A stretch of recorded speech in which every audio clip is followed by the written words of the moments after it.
I have a question for my young advocate friends, both boys and girls. Suppose if you like a girl or if you like a boy and you want to take her or him out on a date, and if you never ask her for that, what will happen? Now pause the video and write down your answers in the comments box before you proceed to watch the video.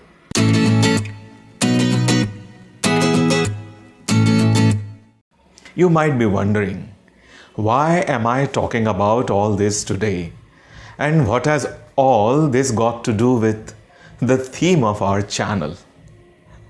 My dear young lawyer friends, let me explain. You see, let us come back to the question first, because whatever I want to tell you will automatically emerge out of our discussion, my talk from this video.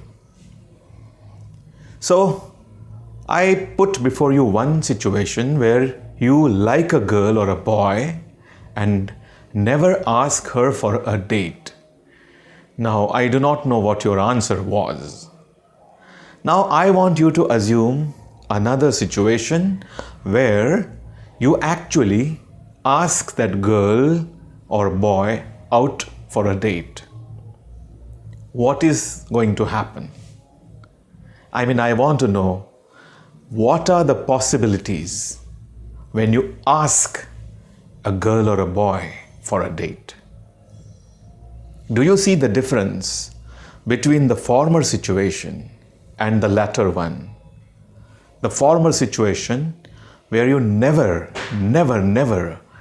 ask that girl or boy for a date, and the latter situation where you take action, you gather courage, and you actually ask her or him for a date. Can you see the difference? Okay, let me tell you. The difference is simple. In the former situation, there is absolutely no chance of she saying yes to something that you never asked. Getting my point? And in the latter situation, when you actually ask, two possibilities arise. She may either say yes or may say no. But the possibility that she may say yes matters very much. And my dear friends, that is where the turning point of success and failure lies. That's my point today. Pay attention. Hold on. I'll tell you my personal experience just day before yesterday in the courtroom. I had filed an application for condonation of delay, and the court had already granted 3 chances to the other side for filing reply after issuance of notices.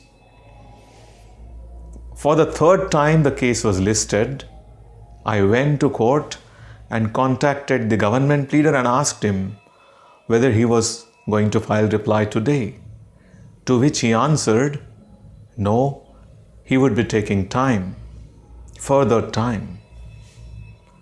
Now, as per the practice that is normally prevailing in that court, it was very clear to me that if the government pleader asks for further time, the court would, in normal situation, allow that. And my application for condonation of delay would be postponed again for another date. This seemed to be the obvious picture. So, I had an option of not saying anything in response to the request of the government pleader for further time, or I had another option to say something about it. If I would have been greatly influenced by what appeared to me to be the obvious possible situation, that means grant of further time to the government pleader, I would not have said anything. But as it happened, when the case was called out and when the government pleader asked for further time, it just came out of my mouth that, my lords, there is hardly anything in this application to resist.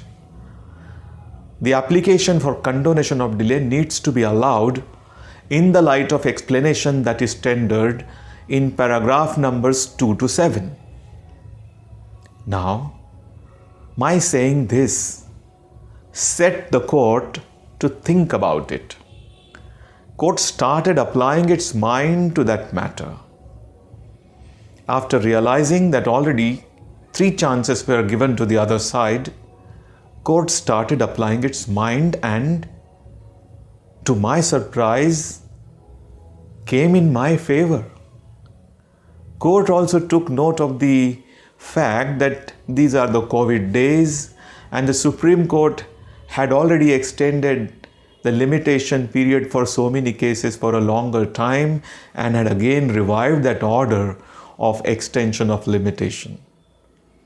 So my explanation given in the application for condonation of delay, coupled with these facts, greatly influenced the court, and straightway the court condoned the delay. That is a life lesson for all of us, young lawyers, medium experienced lawyers, and everyone.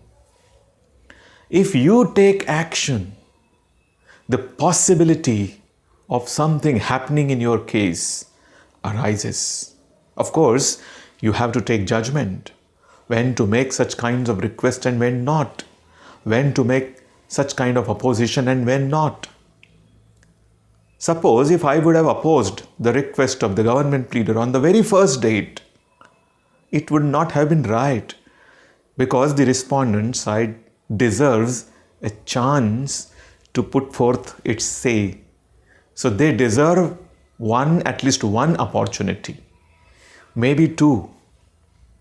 So you have to take judgment when to make such requests and when not.